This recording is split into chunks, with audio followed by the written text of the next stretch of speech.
Hello everyone, welcome again. In the last video, I covered all the things. I had covered all the things which is related to vulva because my topic for the presentation is not the female external is not female reproductive female reproductive portion. So I'm not going to give detailed concept of all these things. I'm just overviewing all the things that is female external genitalia, that is vulva and vagina. So I had covered all the things that is which is included inside the vulva, that is clitoris, labia majora, labia minora, and the urethral opening and vaginal opening. All these topics was covered inside in the last video, and in this video I am giving you the further concept, that is below the labia minora. You can even say below the vulva and above the anus, there is a layer that is known as perineum. Here you can see perineum. Perineum is basically a stretchy fold that covers the area between vulva and the anus, and it is a stretchy fold. There are stretchy linings. What is the function of perineum actually? During the childbirth or during delivery, these perineum get stretched during this time. That's why the delivery become very easy for a female. So perineum is very important. And here you can see another structure, that is forechete, or even you can say it forecheet. It depends upon the pronunciation. It is a thin fold of skin actually. What is basically the forechete? Here you can see that labia minora, which covering the clitoris. When labia minora splitting two times, so when it covers clitoris from the above, then it form a clitoral hood. Clitoral hood mainly prevent the clitoris from any desiccation, from any degradation, you can say, during sexual violence or any type of injury. So there is a clitoral hood, there is a shaft, even you can say, because as you can see that in the male there is a glans skin or even foreskin over the penis to protect them. Same likewise in the female, over the clitoris there is a structure that is known clitoral hood, and this clitoral hood is made by the splitting of labia minora. When splitting of labia minora covering the clitoris from the below side, then there is a presence of another structure, that is frenulum.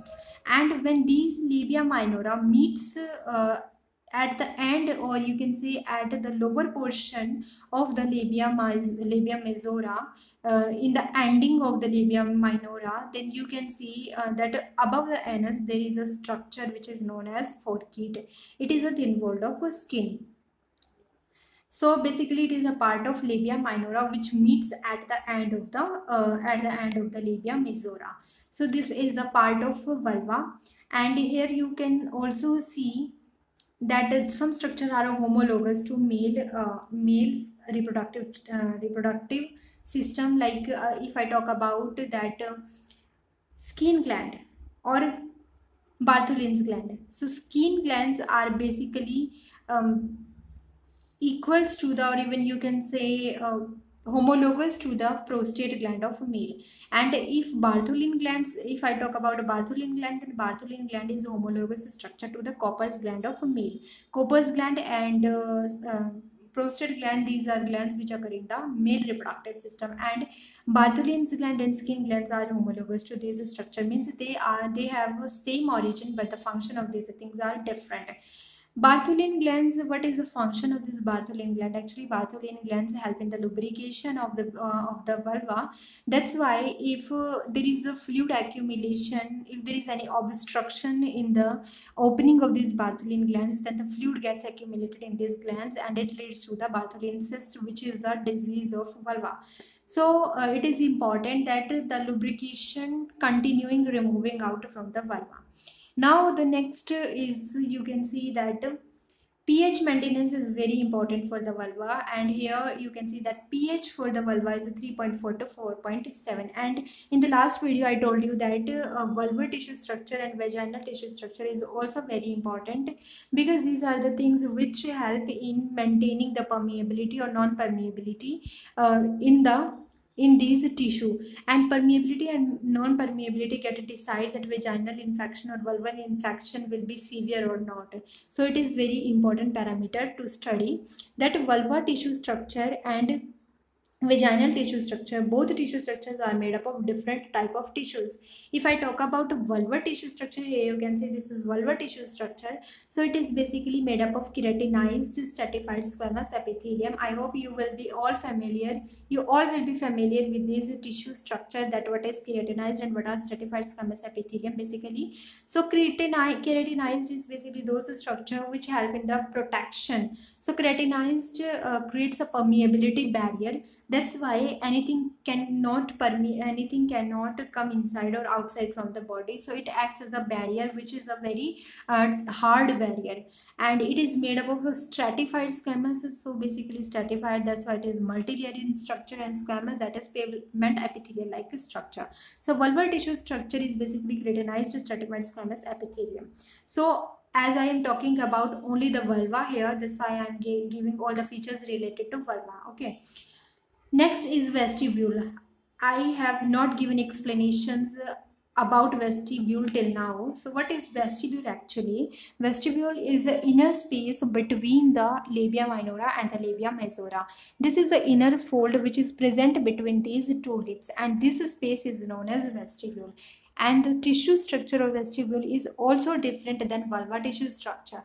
So basically vestibular tissue structure is that it is non-keratinized in nature. As it is non-keratinized, so it is more permeable for anything. So any infection can lead to severity inside it, because it is non-keratinized, and it gets easily infected due to this non-keratinized nature, or you can say due to permeability. And so this was all about the vulva. Now come towards the vagina.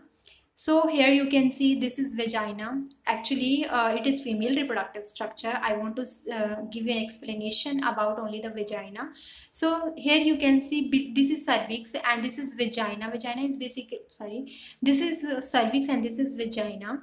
So vagina is basically a fibromuscular canal. It is made up of fibrous tissue, or which different type of muscle. Basically smooth muscles are involved here.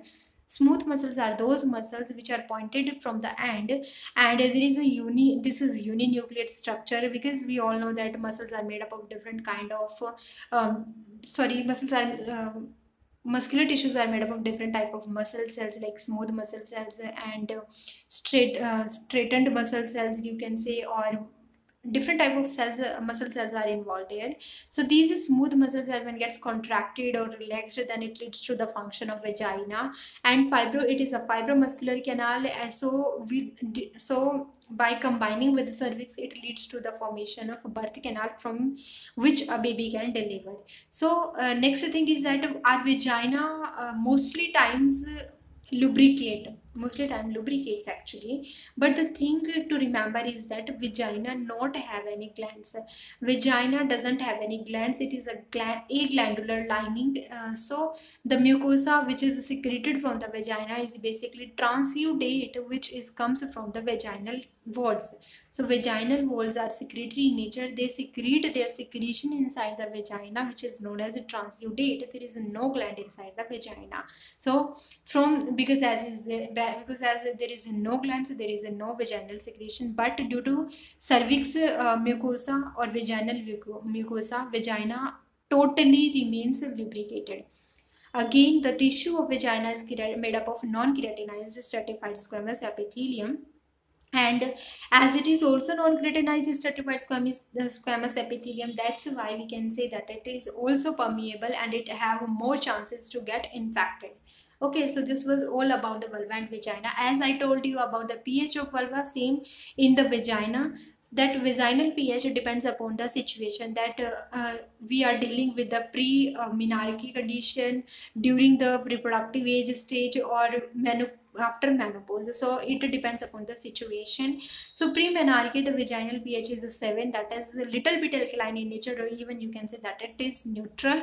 And at the time of reproductive ages, that is from puberty till the end of puberty, or you can say till the starting of menopause, the vaginal pH is 3.8 to 4.4. And at the time of menopause, if we are not dealing with any hormonal replacement therapy, that is not giving female any estrogen, that's then at that moment the vaginal pH is 6.5 to 7. And with hormone replacement therapy, vagina become little bit acidic, that's why it is that's why the pH of vagina becomes 4.5 to 5. So it is a little bit acidic now. So this is all about the vaginal pH, and it is very important to know that vaginal pH, that the maintenance of vaginal pH is very, very important.